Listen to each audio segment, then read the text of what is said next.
नमस्कार दोस्तों, एक बार फिर से स्वागत है आपका एक और लाइव सेशन में। कैसे हैं आप? एक बार फिर से आप सबका हार्दिक स्वागत, अभिनंदन, जय श्री राम, राधे राधे। चर्चा करेंगे आज के सेशन में भारतीय राष्ट्रीय आंदोलन के अंदर गांधीवादी युग यानी भारतीय राष्ट्रीय आंदोलन का जो कांग्रेस का तीसरा चरण था उसकी चर्चा आज से हम जो है शुरू करने जा रहे हैं। वैसे थोड़ी सी चर्चा हमने कल से शुरू कर दी है, तो आइए करते हैं शुरुआत आज के सेशन की। और भयंकर सर्दी हो रही है हमारे यहाँ और पूरे राजस्थान में ही भयंकर सर्दी हो रही है, तो इस सर्दी में अपना ख्याल रखें, सुरक्षित रहें। कोरोना भी एक बार फिर से जो है वो पूरे विश्व में अपने पांव जो है वो पसार रहा है, तो अब की बार हमें पूर्ण रूप से जो है वो सतर्क रहना है और सब चीजों से बच के रहना है। तो आइए करते हैं शुरुआत आज के सेशन की। कैसे हैं आप?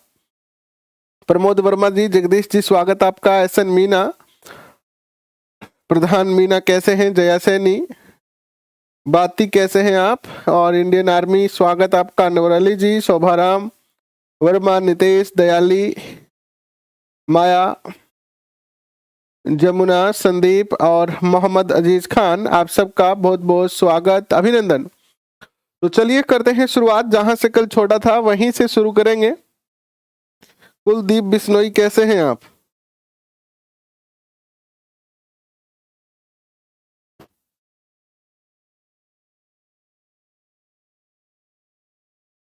देखिए, लास्ट सेशन में हम जो चर्चा कर रहे थे भारतीय राष्ट्रीय आंदोलन में, वो कहां तक कर ली थी देखिएगा, और साथ साथ में लिखते जरूर रहिएगा आप।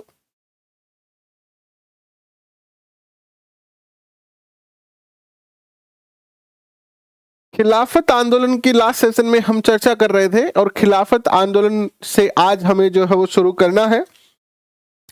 गांधीवादी दौर शुरू कर दिया था कल हमने, और जिस क्रम में हमने कल चंपारण आंदोलन पढ़ा, अहमदाबाद मिल मजदूर आंदोलन पढ़ा, जलियांवाला बाग का हत्याकांड हमने देखा, और इसके बाद हमने 1919 का भारत परिषद अधिनियम देखा, और इसके बाद जो है वो चर्चा करेंगे खिलाफत आंदोलन की। तो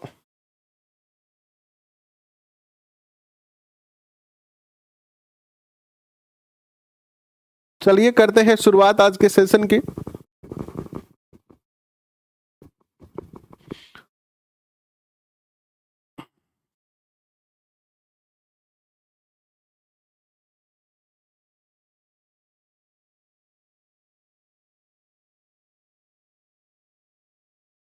पीडीएफ तो हर सेशन की डाली हुई है, कौन से सेशन की पीडीएफ नहीं डाली है बताएं? अनुराग जी, सारे सेशन की पीडीएफ तो हम डालते ही आ रहे हैं आपको, और सभी बच्चों को हमारे टेलीग्राम पे जो जुड़े हुए हैं, और अनेकों अनेक बच्चों को मैंने व्हाट्सएप पर भी पीडीएफ भेजी है। तो देखिएगा, खिलाफत आंदोलन की चर्चा करते हैं। तो प्रथम विश्व युद्ध के बाद लिखे,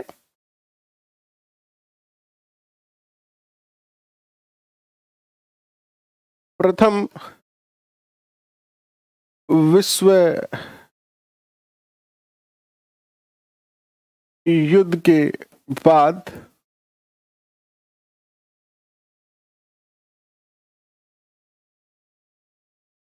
तुर्की में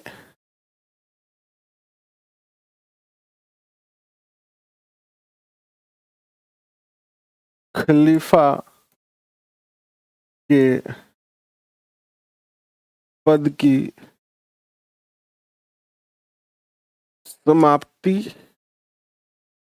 कर दी गई, और जब तुर्की से खलीफा के पद को समाप्त करने की बात कही गई ब्रिटिश सरकार द्वारा, क्योंकि फर्स्ट वर्ल्ड वॉर में जो है वो इंग्लैंड जीत गया था इस युद्ध में, तो तुर्की के जो मुस्लिम है वो विश्व के अनेकों अनेक मुस्लिम बाहुल्य क्षेत्रों में गए और उन्होंने सहायता मांगी। पहले जीना से सहायता मांगी, लेकिन जीना ने सहायता इसमें नहीं की। तो इसके बाद जो है वो भारत में भारत में खलीफा के समर्थन में अली बंधुओं ने ने आंदोलन चलाया। और ये जो अली बंधु थे ये कौन थे? ये जो अली बंधु थे ये कौन थे? ये था आपका शौकत अली और मोहम्मद अली। इन दोनों भाइयों ने जो है वो क्या किया, भारत में जो है वो आंदोलन का नेतृत्व किया और गांधी जी व तिलक ने खिलाफत आंदोलन का समर्थन किया। गांधी जी और बाल गंगाधर तिलक ने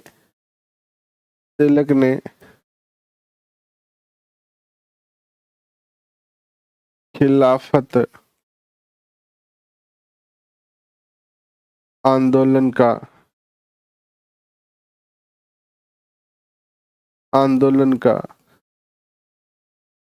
समर्थन किया।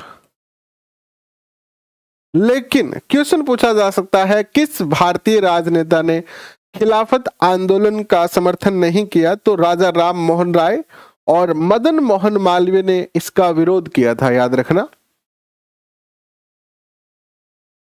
राजा राम मोहन रॉय एंड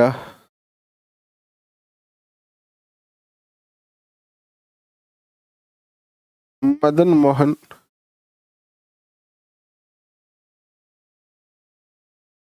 मोहन मालवीय ने इसे धार्मिक आंदोलन बताते हुए इसका विरोध किया। अब देखिए, कांग्रेस इस समय इस आंदोलन का समर्थन क्यों कर रही है? गांधी जी इस आंदोलन का समर्थन क्यों कर रहे हैं? क्योंकि गांधी जी ये चाहते थे कि जो हिंदू मुस्लिमों के मध्य जो वैमनस्य उत्पन्न हुआ है, जो कटुता उत्पन्न हुई है, उसको दूर किया जा सके और वो हिंदू मुस्लिम एकता को बढ़ाने के लिए, क्या करने के लिए?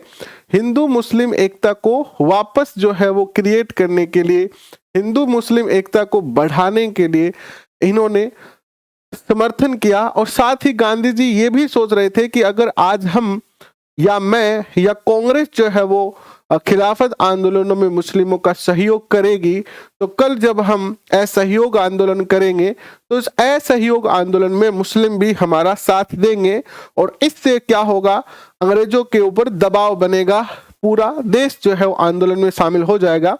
लेकिन कहीं ना कहीं गांधी जी की एक गलतफहमी रही।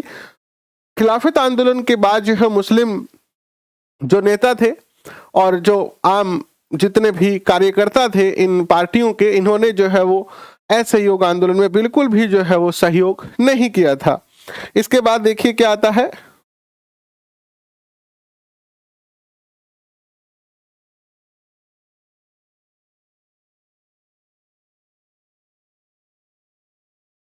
अरे तो यार आप ऐसा करते हो ना तो बहुत ऐसे खराब लगता है। हर एक चीज आपको हम दे रहे हैं, बिना शुल्क के दे रहे हैं, टॉपिक पूरा हुआ ही नहीं है, आप कह रहे हो कि सिर्फ पीडीएफ दे दो। अनवर अली हो क्या गया है आपको? बावड़े तो नहीं हो गए हो आप?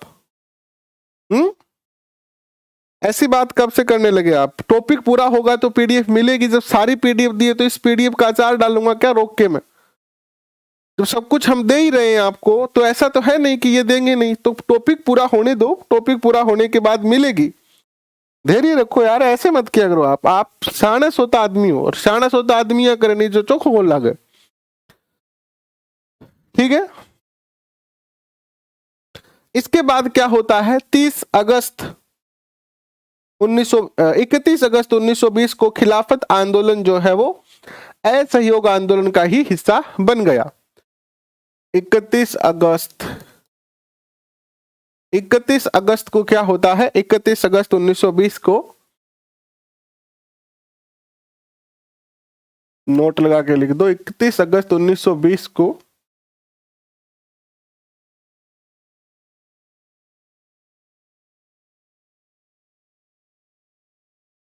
1920 को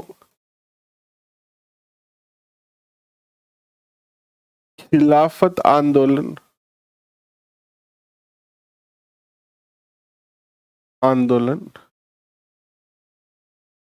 असहयोग आंदोलन में शामिल कर लिया गया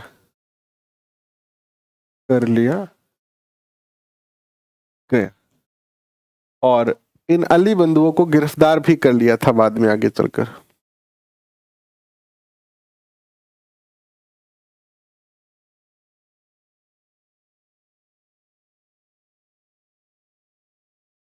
आपकी क्लास ऑफलाइन कहाँ चलती है, हम वहां आना चाहते हैं, आओगे 15-20 हज़ार रुपए यहाँ पर मकान किराए के दे के जाओगे, कोई ज्यादा फायदा मिलेगा आपको? कोई फायदा नहीं मिलेगा। हाँ, बस आपका एक भ्रमण हो जाएगा, ये जरूर है। कुछ दिन 2-3 महीने आपका यहाँ पर 2 महीने का समय बचा है, 2 महीने घूम फिर लेना।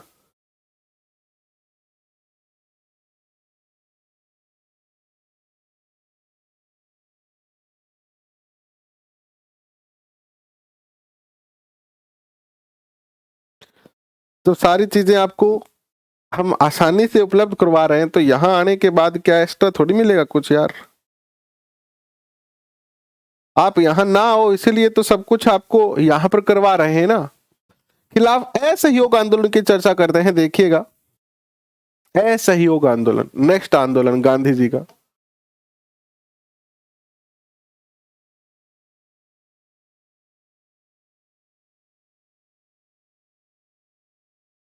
असहयोग आंदोलन 1920 में यह आंदोलन शुरू होता है। कारण क्या थे इस आंदोलन के शुरू होने के कारण? क्यों शुरू हुआ था असहयोग आंदोलन? असहयोग आंदोलन के शुरू होने के कई कारण थे। रोलेक्ट एक्ट था एक तो, जिसमें यह कहा गया कि कोई मुकदमा नहीं चलेगा, ना कोई अरेस्ट होगा, सीधे ही जेल में डाल दिया जाएगा पकड़कर।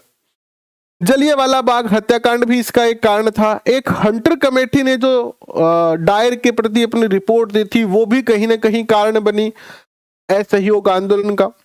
खिलाफत आंदोलन में हिंदू मुस्लिम एकता को जब गांधी जी ने देखा कि देखो हिंदू जो है वो मुस्लिमों का सहयोग कर रहे हैं, तो यह भी कहीं ना कहीं गांधी जी को मोटिवेट करता है कि अब जो है वो मुस्लिम भी जो है वो असहयोग आंदोलन में हिंदुओं का या पूरे देश का सहयोग करेंगे। और 1919 का जो अधिनियम था वो भी कहीं ना कहीं भारतीयों के मन में जो है वो असंतुष्टि पैदा किए हुए था। तो ये कई कारण थे जिसके कारण असहयोग आंदोलन जो है वो शुरू हुआ। तो लिखिए क्या क्या कारण थे। पहला कारण था इसमें रोलेक्ट एक्ट, मैं शॉर्ट में लिखा रहा हूं। दूसरा जो कारण था इसका वो था आपका, दूसरा जो कारण था वो लिखिए जलियांवाला बाग हत्याकांड।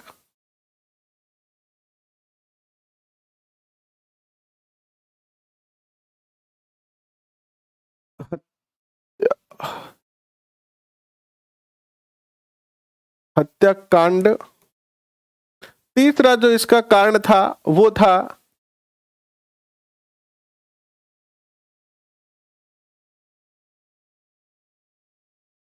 हंटर आयोग की रिपोर्ट, जिसमें जनरल डायर को बरी कर दिया गया था, बाइज्जत बरी कर दिया गया। चौथा जो इसमें कारण था वो था, चौथा जो कारण था इसका वो था खिलाफत आंदोलन में हिंदू मुस्लिम एकता, हिंदू मुस्लिम एकता। और पांचवा कारण था इसका मुख्य कारणों में 1919 का अधिनियम। ये सारे कारण बने किसके खिलाफ? असहयोग आंदोलन के। और असहयोग आंदोलन जो था वो लगभग भारत का सबसे बड़ा आंदोलन जो था इस समय का था।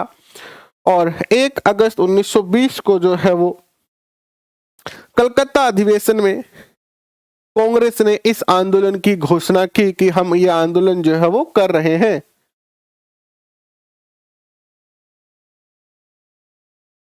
ठीक है, लिखिए।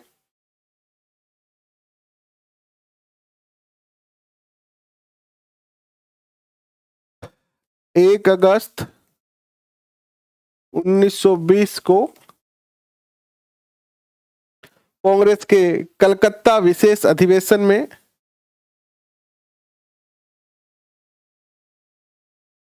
कांग्रेस के कलकत्ता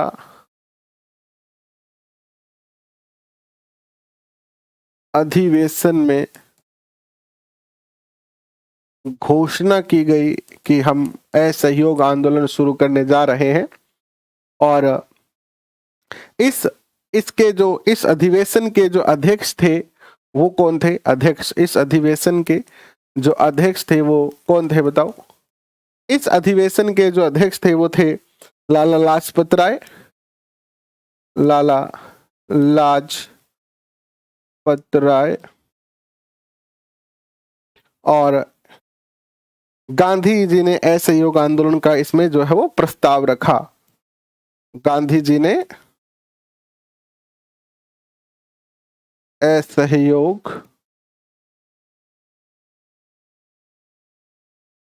आंदोलन का प्रस्ताव रखा कि हम असहयोग आंदोलन जो है वो शुरू करने जा रहे हैं, या कांग्रेस असहयोग आंदोलन जो है वो शुरू करने जा रही है।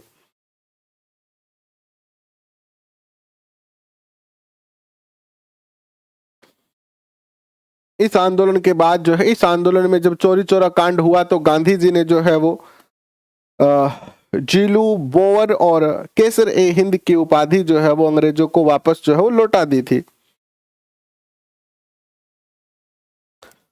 गांधी जी ने 3 उपाधियां थी गांधी जी के पास, जीलू, बोवर। ये दोनों उपाधि इनको अफ्रीका में मिली थी। कहाँ मिली थी? अफ्रीका में। दक्षिणी अफ्रीका में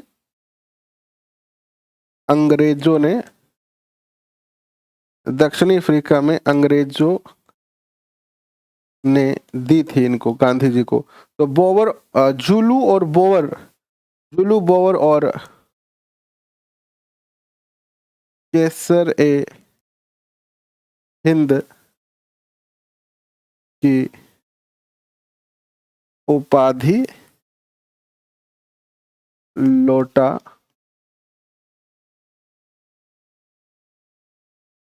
लौटा दी।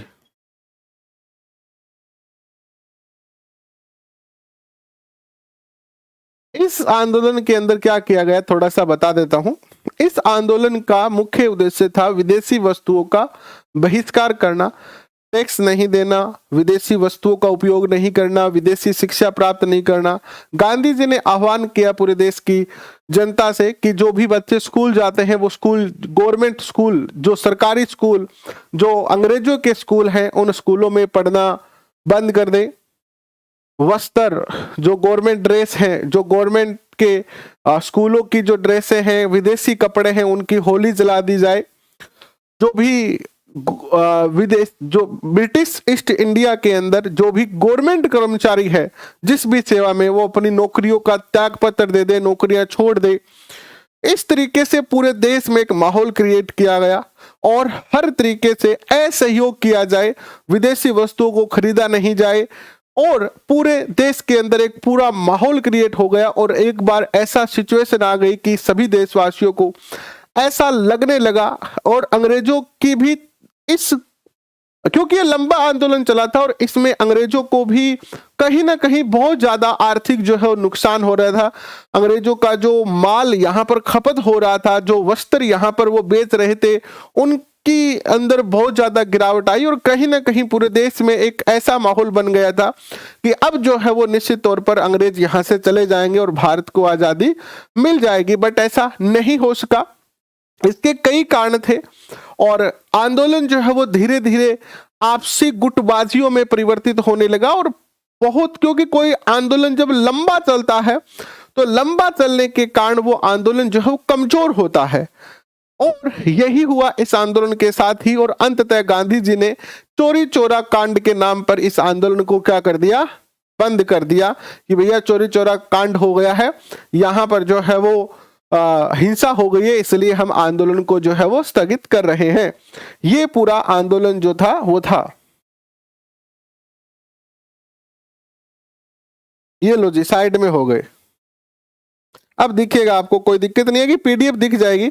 आज जितना करवा दूंगा उसकी पीडीएफ आपको कल दे दूंगा, ठीक है। आज जितना इस सेशन में हो जाएगा इसकी पीडीएफ दे दी जाएगी। 5 फरवरी 1922 को चोरी चोरा कांड हुआ। घबराओ मत, आपको सारी पीडीएफ मिलेगी। 5 फरवरी 1920 को चोरी चोरा, यूपी के अंदर एक स्थान है, वहां पर एक घटना घट जाती है, जिसे घटना को जनरली कांड कहा गया है। यहां पर चोरा चोरी कांड कहते हैं इसको। वैसे क्या कहते हैं इसको,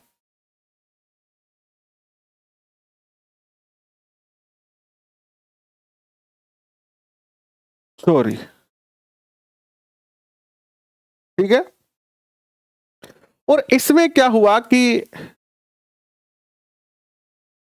इस तरीके से एक पुलिस स्टेशन बना हुआ था रोड पर और यहां से एक जुलूस जा रहा था, ठीक है। जुलूस जब आगे निकल गया तो पीछे के कुछ आंदोलनकर्ताओं को पुलिस वालों ने यहां पर पीट दिया और बदले में इन सारे आंदोलन वालों ने इनको यहां थाने में बंद करके और थाने के आग लगा दी। और इसमें जो हुआ वो क्या हुआ, 22 पुलिस कर्मी जो है वो मारे गए। तो कहते हैं कि यहां पर 22 जो है वो पुलिस कर्मी को जला दिया। और ये एक बहुत बड़ी घटना साबित हुई इस आंदोलन के लिए। और गांधी जी भी कोई ना कोई कहीं ना कहीं बहाना ढूंढ ही रहे थे, क्योंकि गांधी जी को लगने लगा कि इस आंदोलन को और नहीं खींचा जा सकता है, क्योंकि कोई आंदोलन लंबा चलता है तो वो फिर प्रभावी नहीं रह पाता है ना, प्रभावी नहीं रह पाता है। और गांधी जी को एक अच्छा जो है वो रीजन मिल गया इस आंदोलन को स्थगित करने का। और यहां पर इन्होंने जो है वो 12 फरवरी को कांग्रेस की कार्य समिति की बैठक बारदोली में इन्होंने असहयोग आंदोलन की समाप्ति की घोषणा कर दी। 12 फरवरी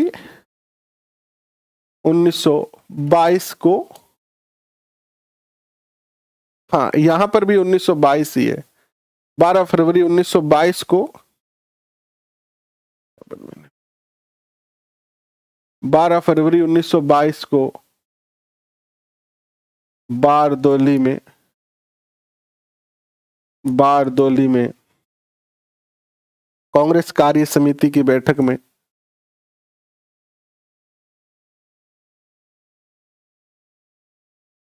कांग्रेस कार्य समिति की बैठक में असहयोग आंदोलन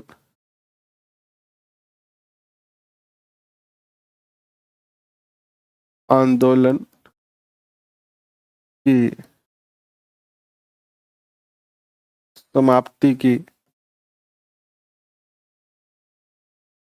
घोषणा कर दी।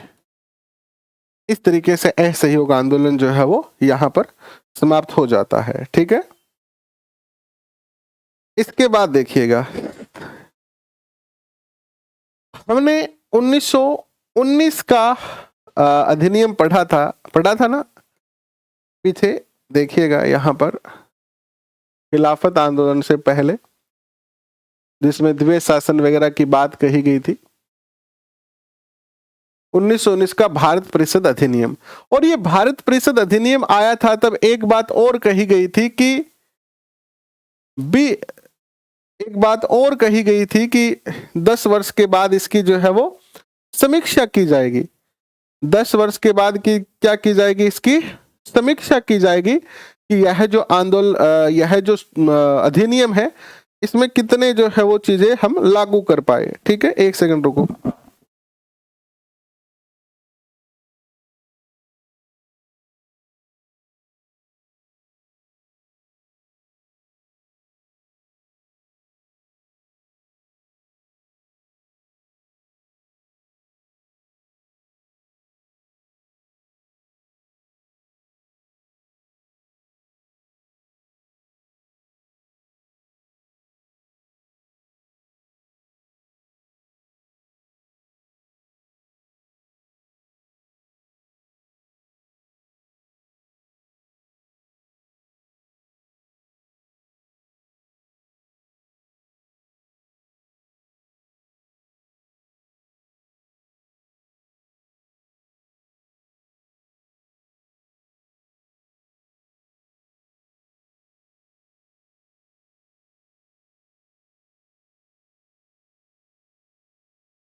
तो इसके अंदर जो है वो 1919 का भारत परिषद अधिनियम है, इसमें ये बात कही गई थी कि 10 वर्ष के बाद जो है वो इसकी क्या की जाएगी, समीक्षा की जाएगी। तो एक क्वेश्चन बनता है यहां पर कि ये जो साइमन कमीशन आया था भारत में, ये किसकी समीक्षा के लिए आया था?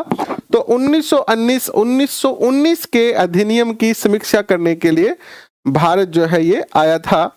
और यहां आप एक एक क्वेश्चन कर रहे हो ना, ये आपको हो सकता है कि इतना आपको इनका महत्व ना हो, क्योंकि सारी चीजें आपको फ्री मिल रही है और अक्सर फ्री की चीजों का महत्व कम होता है। लेकिन आप एग्जाम उठा के देखना, कोई भी एग्जाम उठा के देखना, आपको यहां से क्वेश्चन मिलेंगे, बेहतरीन क्वेश्चन यहां से निकल के आते हैं। देखो, बूंद बूंद से जैसे घड़ा बढ़ता है वैसे ही एक एक लाइन से क्वेश्चन बनता है, एक एक लाइन से क्वेश्चन बनता है। और जितना चीजें आप यहाँ पर अध्ययन कर रहे हो, उतनी चीजें पढ़ने के लिए आपको 15-20 हजार रुपए खर्च करके कोचिंग में जाना पड़ता है। तो वो सारी चीजें आपको यहाँ पर हम बहुत ही सरल भाषा में आपको अध्ययन करवा रहे हैं। और बहुत सारे बच्चों के कॉल आते हैं और वो कहते हैं कि सर हम पढ़ तो रहे हैं लेकिन हमारा डाटा हमें समझ में नहीं आ रहा, हमें कोचिंग में ये करवाते हैं वो करवाते हैं, बहुत ज्यादा करवाते हैं। तो यहां पर आप जो चीजें पढ़ रहे हो इनके नोट्स जरूर बनाते रहना साथ साथ में, या पीडीएफ डाउनलोड करके, जिससे कि आपको एक, जब हालांकि अब छोटे छोटे सेशन लग रहे हैं, लेकिन जब 15-20 दिनों में आपका एक कलेक्शन बनेगा इन सारी चीजों का, और फिर जब आप रिवीजन करोगे और पेपर देने जाओगे तब आपको फील होगा कि इन चीजों की कितनी ज्यादा इन चीजों का कितना ज्यादा महत्व है। तो लिखिए Simon commission, Simon commission, Simon commission,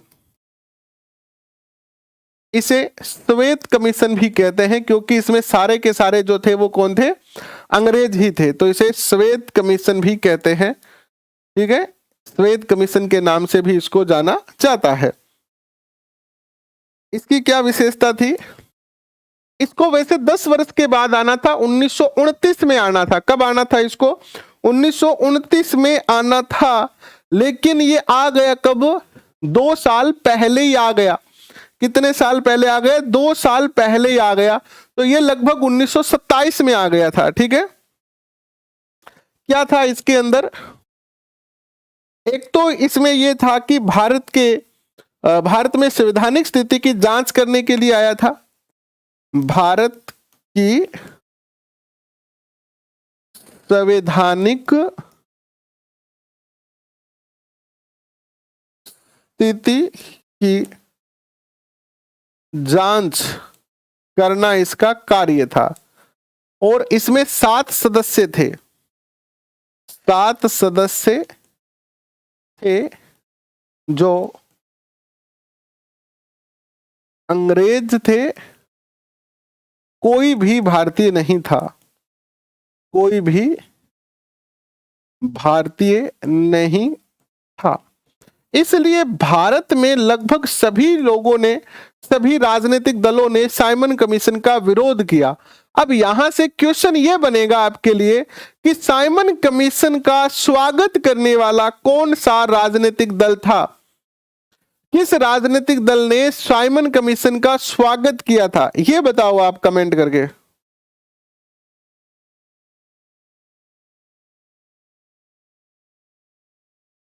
बताओ। देखो, इसका विरोध कहां कहां किया गया, तो इसका विरोध पूरे भारत में ही हुआ, लेकिन कुछ महत्वपूर्ण लिख लीजिए। लखनऊ में विरोध किसने किया इसका? लखनऊ में, लखनऊ में जवाहरलाल नेहरू और जवाहरलाल नेहरू, लिखो, नेहरू तो लिखा ही नहीं हमने,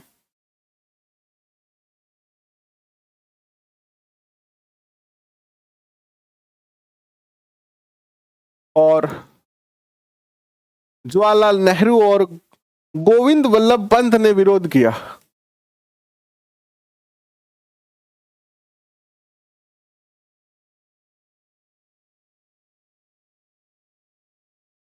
ने विरोध किया। अलग अलग स्थानों पर अलग अलग राजनीतिक पार्टियों को नियुक्त किया गया। पूरा प्लान बनाया गया कि साइमन कमीशन का किस तरीके से विरोध करना है, इनको काले झंडे दिखाने हैं, साइमन गो बैक के नारे लगाने हैं। यहीं पर लाहौर में किसने विरोध किया? लाला लाजपत राय ने। लाहौर में लाला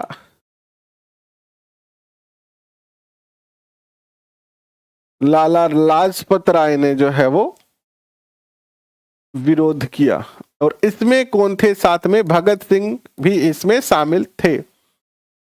यहां पर लाला लाजपत राय की जो है वो हत्या हो जाती है पुलिस लाठीचार्ज में। पुलिस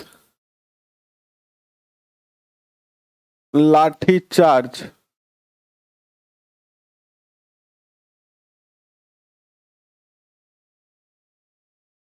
चार्ज में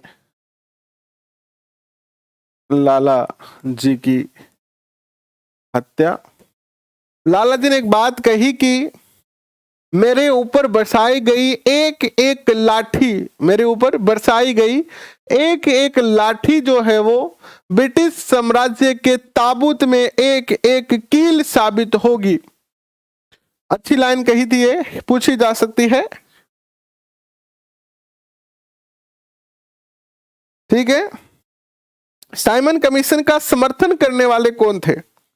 यह भी एक महत्वपूर्ण बात है। साइमन कमीशन का समर्थन करने वाले, साइमन कमीशन का समर्थन करने वाले दल, भारत के कुछ ऐसे भी दल थे जिन्होंने साइमन कमीशन का समर्थन किया, जिसमें मद्रास जस्टिस पार्टी थी। मद्रास जस्टिस पार्टी, इसने साइमन कमीशन का वेलकम किया।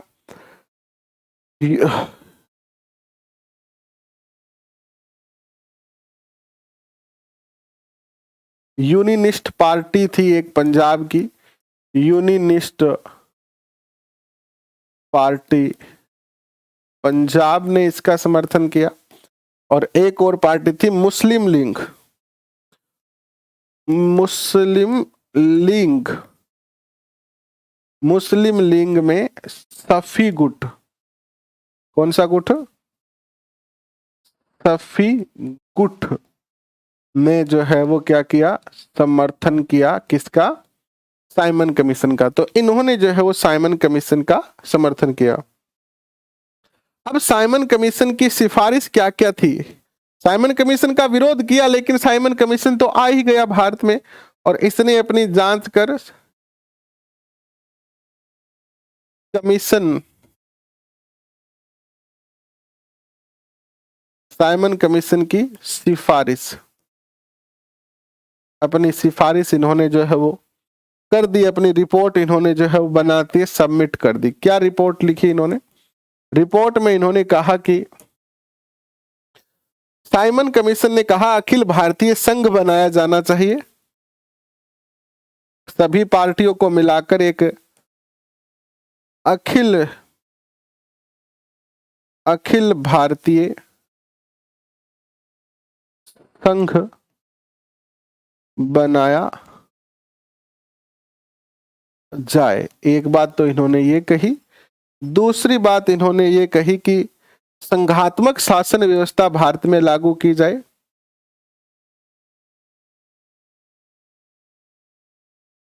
भारत में संघात्मक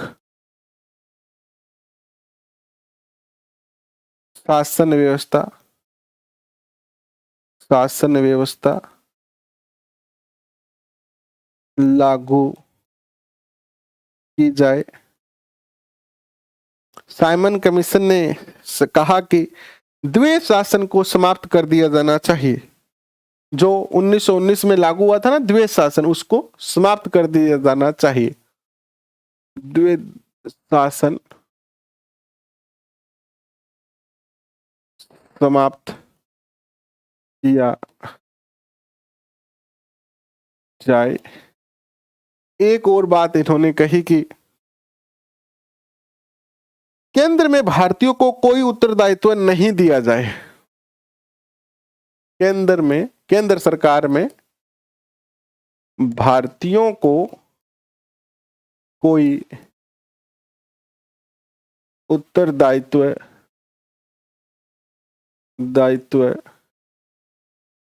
नहीं दिया जाए। एक और बात इन्होंने कही, क्या कही कि बर्मा को भारत से अलग किया जाए। बर्मा को भारत से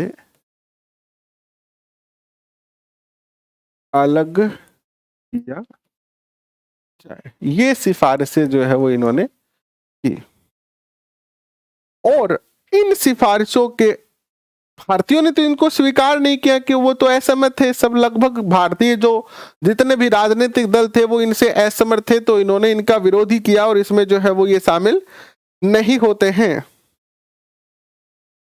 इसके बाद आती है नेहरू रिपोर्ट।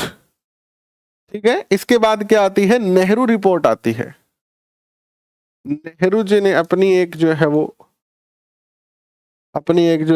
रिपोर्ट पेश की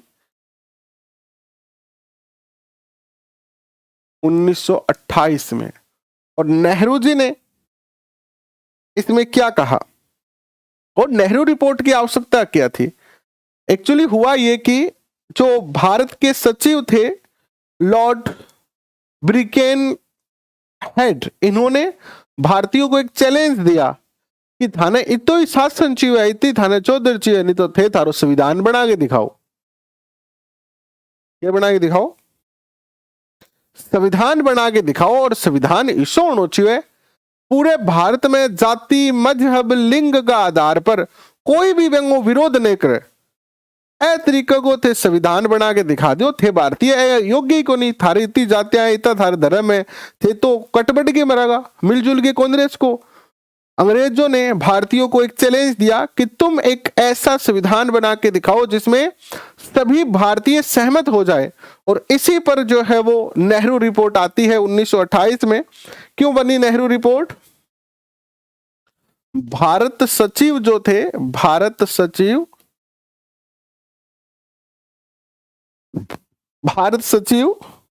लॉर्ड ब्रिकेन हेड, इन्होंने क्या किया? भारतीयों को संविधान बनाने का चैलेंज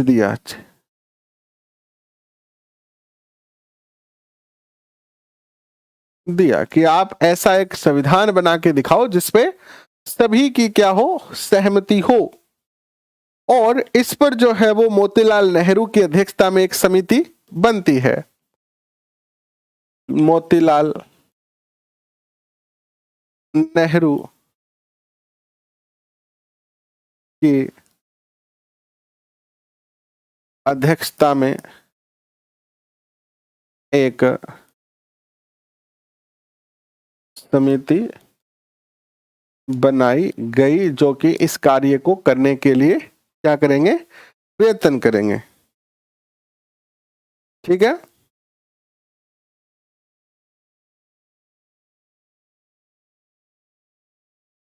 और नेहरू रिपोर्ट के अंदर जो है वो इन्होंने कुछ मांगे रखी भारतीय अंग्रेजों के सामने।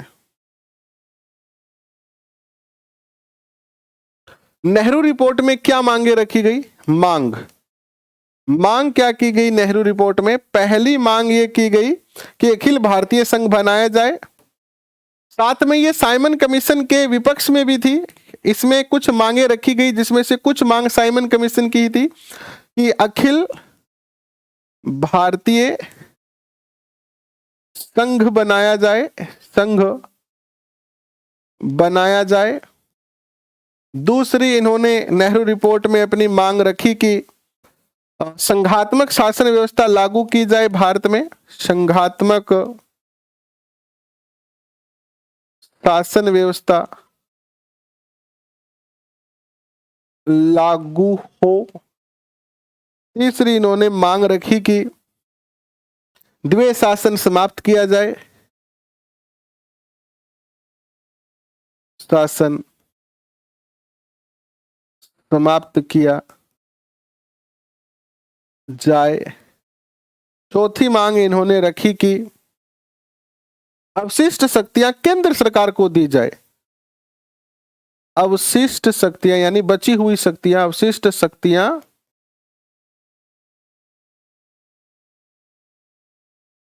केंद्र सरकार को दी जाए। और इन्होंने मांग रखी कि भारत को जो है वो डोमेनियन स्टेट बनाया जाए। डोमेनियन स्टेट ऐसा स्टेट होता है जो, जैसे आपने बचपन में 500 रुपए घंटे में साइकिल चलाई है क्या आपने? बचपन में हमने चलाई है। मैं बताता हूं आपको, हम बचपन में, क्योंकि भारत एक गरीब देश था तो हमें याद है अच्छी तरीके से। हालांकि आपको भी याद होगा 1990, 95, 96 की बात है, साइकिल नहीं होती थी। आज तो लगभग हर घर में मोटरसाइकिलें होती है, गाड़ियां होती है, लेकिन उस टाइम साइकिल भी नहीं होती थी। तो मुझे याद है 5 रुपए में 1 घंटा साइकिल चलाने को मिलती थी। जो साइकिल की दुकान होती थी ना, वो दुकान वाला बहुत सारी साइकिलें रखता था और वो किसी को भी किराए पर दे सकता था। तो हम बच्चे क्या करते थे, साइकिल चलाने का बड़ा शौक होता था, तो 5 रुपए में 1 घंटा साइकिल मिलती थी, 2.5 रुपए में आधे घंटा मिलती थी। अगर लेट हो गए तो एक्स्ट्रा चार्ज देना पड़ता था। ठीक ऐसा ही कि भारत के ऊपर नियंत्रण तो रहे अंग्रेजों का। डोमेनियन स्टेट वो होता है जहां नियंत्रण तो रहेगा अंग्रेजों का, लेकिन शासन करेंगे भारतीय लोग। तो इसमें यह भी मांग रखी गई कि भारत को डोमेनियन स्टेट बनाया जाए, अर्थात हमें शासन करने का अधिकार दिया जाए। हमें पूर्ण स्वतंत्रता नहीं चाहिए, केवल डोमेनियन स्टेट ही बना दो। ये एक और मांग रखी गई थी। तो क्वेश्चन पूछा जा सकता है, डोमेनियन स्टेट की मांग किस में रखी गई? तो नेहरू रिपोर्ट में।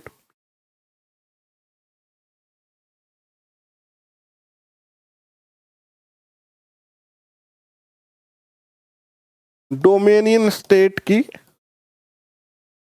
मांग रखी गई और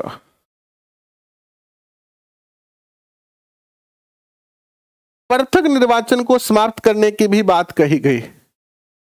पृथक निर्वाचन को समाप्त किया जाए। प्लस एक और मांग रखी गई कि भारतीयों को मूल अधिकार दिया जाए। यह भी मोस्ट क्वेश्चन है, भारतीयों को मूल अधिकार दिए जाएं। क्वेश्चन पूछा जाएगा, आजादी से पहले कब जो है वो मूल अधिकारों की मांग रखी गई थी। ऐसे क्वेश्चन बहुत ज्यादा महत्वपूर्ण बनते हैं पेपर के अंदर। अब इस नेहरू रिपोर्ट में एक और बात थी जो मांग की गई थी, भारत में सुप्रीम कोर्ट की स्थापना की जाए। भारत में सुप्रीम कोर्ट की क्या की जाए, स्थापना की जाए। कोर्ट की स्थापना, ये तीनों ही महत्वपूर्ण है। स्थापना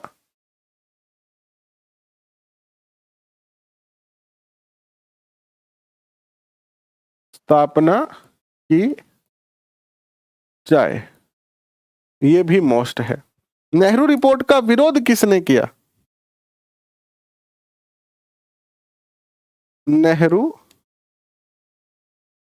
रिपोर्ट का विरोध, देखो इसमें एक तो ये बात कह दी गई थी, कई बातें कह दी गई थी जिससे मुस्लिम लीग ने इसका क्या किया, विरोध किया।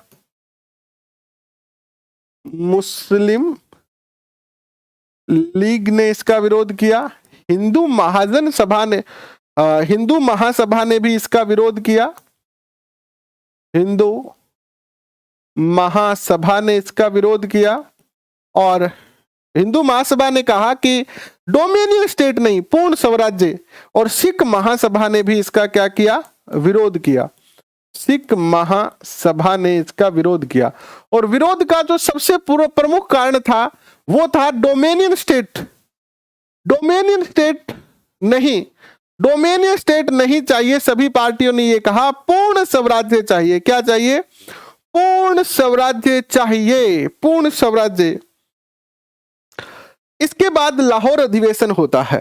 क्या होता है, लाहौर अधिवेशन। लाहौर अधिवेशन, लाहौर अधिवेशन। लाहौर अधिवेशन जो होता है वो आपका 1929 में होता है और इस अधिवेशन के अंदर क्या किया गया,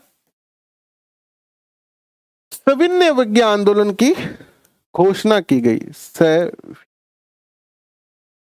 सविनय अवज्ञा आंदोलन की घोषणा कि अब जो है वो अंग्रेज ऐसे नहीं मानने वाले हैं, तो सविनय अवज्ञा आंदोलन किया जाएगा। और सविनय अवज्ञा आंदोलन की जो शुरुआत होती है वो होती है किससे, दांडी मार्च से। सॉरी 1929 करो, यहां पर ऐसी गलतियां हो सकती है एक दो जगह, तो आप थोड़ा सा ध्यान देना लिखते समय और मुझे भी बता देना ताकि मैं ऐसी कोई गलती मुझसे हो जाए तो मैं उसको सही कर दूं, ठीक है ना।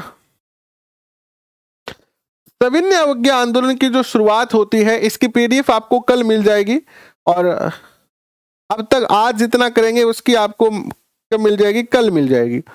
और सविनय अवज्ञा आंदोलन की शुरुआत होती है नमक बनाने से, यानी दांडी मार्च से इसकी जो है वो शुरुआत होती है और 12 मार्च से लेकर और 6 अप्रैल तक जो है ये चलता है।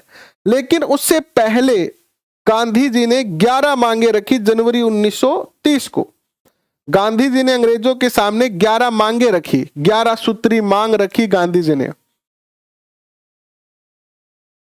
गांधी जी की 11 सूत्री मांग। क्या मांग रखी गांधी जी ने, और गांधी जी ने कहा अंग्रेजों से कि भैया मानोगे तो ठीक है, अगर तुम ये बात मांगे नहीं मानोगे तो फिर हम आंदोलन करेंगे। और इनमें 11 सूत्री मांगों में बहुत सारी मांगे हैं, 11 मांगे हैं, लेकिन मैं आपको मोस्ट मांगे ही लिखा देता हूं जहां से क्वेश्चन पूछा जा सकता है। जनवरी 1930 में ये मांग रखी, जनवरी 1930 में जो है ये मांग रखी। क्या क्या मांगे रखती है गांधी जी अंग्रेजों के सामने? उनमें से मोस्ट मांग है, पहली मांग है रुपए का अवमूल्यन किया जाए। ऐसे 1 2 मत लिखो वरना तो फिर 13 11 11 लिखानी पड़ेगी। मोस्ट लिख लो, रुपए का अवमूल्यन किया जाए। चाहे रुपए का अवमूल्यन का अर्थ होता है डॉलर के सामने रुपए की कीमत कम करना, और जब रुपए की कीमत कम होगी तो इसके कई अच्छे और कई बुरे जो है वो प्रभाव पड़ते हैं, लेकिन इससे रोजगार वगैरह बढ़ता है, विदेशी निवेश भी बढ़ता है। तो पहली मांग रखी गई है कि रुपए का अवमूल्यन किया जाए।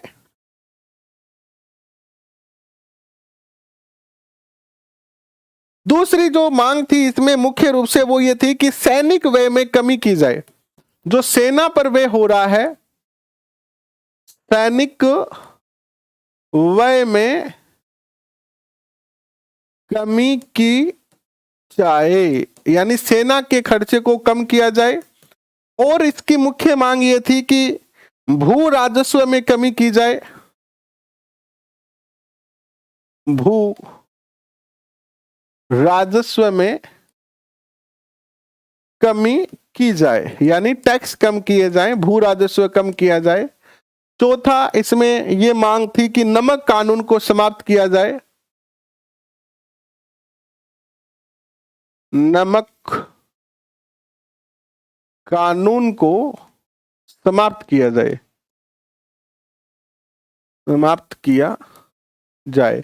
एक ये क्या था कि जितने भी नमक बनाने के संस्थान थे, जैसे राजस्थान में सांबर झील हो गई और समुद्र तट के किनारे जहां पर भी नमक की फैक्ट्रियां थी, उन सब पर अंग्रेजों का अधिकार हो गया और आम भारतीयों को नमक बनाने का अधिकार नहीं था। कोई भी नमक नहीं बना सकता था और नमक भी उस टाइम महंगा मिल रहा था। तो नमक जो है वो गरीब से लेकर अमीर तक हर व्यक्ति की आवश्यकता है। तो गांधी जी ने इस नमक को मुख्य मुद्दा बनाया। आगे सविनय अवज्ञा आंदोलन में एक और मांग की गई, इसमें उच्च वेतन नौकरियों में कमी की जाए, उच्च वेतन वाली नौकरियों में कमी की जाए, नौकरियों में कमी की जाए।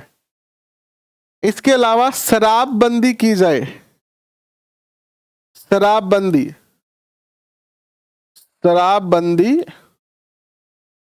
की जाए। इसके बाद जो है वो भारतीयों का आत्मरक्षा के लिए अधिकार दिया जाए, भारतीयों को आत्मरक्षा के लिए हथियार रखने की अनुमति दी जाए। ये कुछ महत्वपूर्ण मांगे थी जो गांधी जी ने रखी। हालांकि टोटल मांगे कितनी थी? 11 थी। इन 11 मांगों में से ये कुछ महत्वपूर्ण मांगे हैं जहां से पूछा जा सकता है।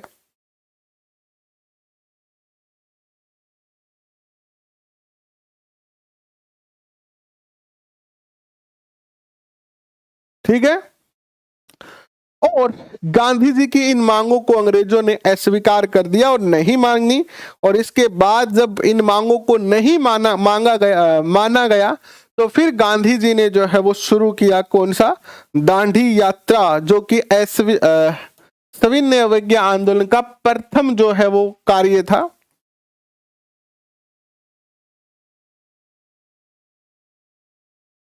दांडी यात्रा, दांडी जो यात्रा है ये आपकी 12 मार्च से शुरू होती है और 6 अप्रैल 1930 तक जो है वो ये चलती है।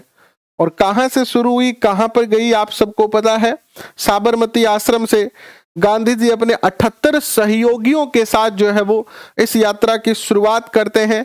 अब क्वेश्चन ये पूछा जाएगा कि इस दांडी मार्च में एक अमेरिकन पत्रकार था जिसने इस पूरी दांडी यात्रा की न्यूज जो है वो छापी थी, पूरे फोटो वगैरह उसने कलेक्ट किए थे। तो उस अमेरिकी पत्रकार का नाम क्या था ये बताओ, जो दांडी मार्च में था, अमेरिकन पत्रकार, ये बताओ आप।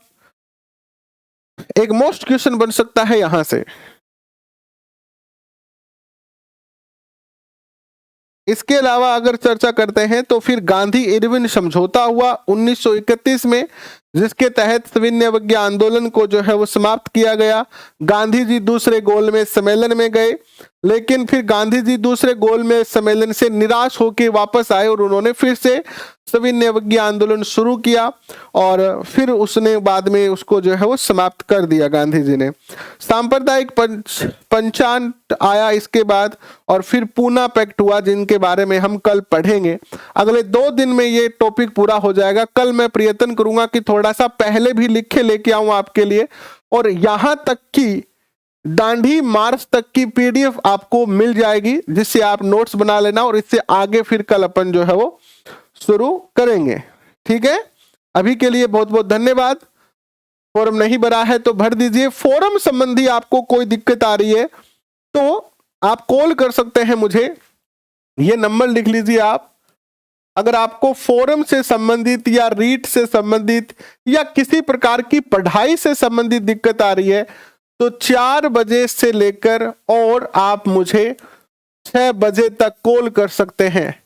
कई बच्चे तो ऐसे हैं जो रात को 12 बजे भी कॉल कर देते हैं, और कई बच्चे ऐसे हैं जो सुबह 5 बजे कॉल कर देते हैं। आप तो सुबह 5 बजे पढ़ने के लिए उठ जाते हो, कई बच्चे 4 बजे भी कॉल कर देते हैं। मैं रोज देखता हूं 3-4 कॉल आए हुए रहते हैं, मिस कॉल आए हुए रहते हैं। तो आपसे निवेदन है कि जो फोन है वो यहीं पर पड़ा रहता है स्टूडियो में, तो आपको अगर कॉल करना है तो दिन में तो फिर भी कभी भी कर सकते हो, लेकिन प्रयास ये करें कि 4 बजे से 6 बजे तक आप कॉल करें, ताकि आप जो कॉल करें उस पर आपको उचित तरीके की मैं आपको सलाह दे पाऊं और आप सबके कॉल ले भी पाऊं। क्योंकि बाकी समय क्लास रहती है या क्लास के लिए डाटा बनाया जाता है तो उसमें व्यस्तता रहती है, लेकिन 4 से 6 बजे तक मैं थोड़ा सा आपके लिए समय निकालता हूं जहां आप कॉल कर सकते हैं मुझे। तो इन नंबरों पे आप मुझे कॉल कर सकते हैं, आपकी कोई भी पढ़ाई से संबंधित अगर समस्या है तो। ठीक है, अभी के लिए बस इतना ही। बहुत बहुत धन्यवाद, थैंक यू। आप सब लोग अपना कीमती समय दिए इसलिए। फिर मिलते हैं एक और नए सेशन में, और नए साल से हम और 3-4 क्लासें आपके लिए लेके आ रहे हैं, नई क्लासें लेके आ रहे हैं, जिसमें पूरा कोर्स हम आपको रिवाइज करवाएंगे, प्लस करंट अफेयर का भी बहुत सारा मैटर हम आपको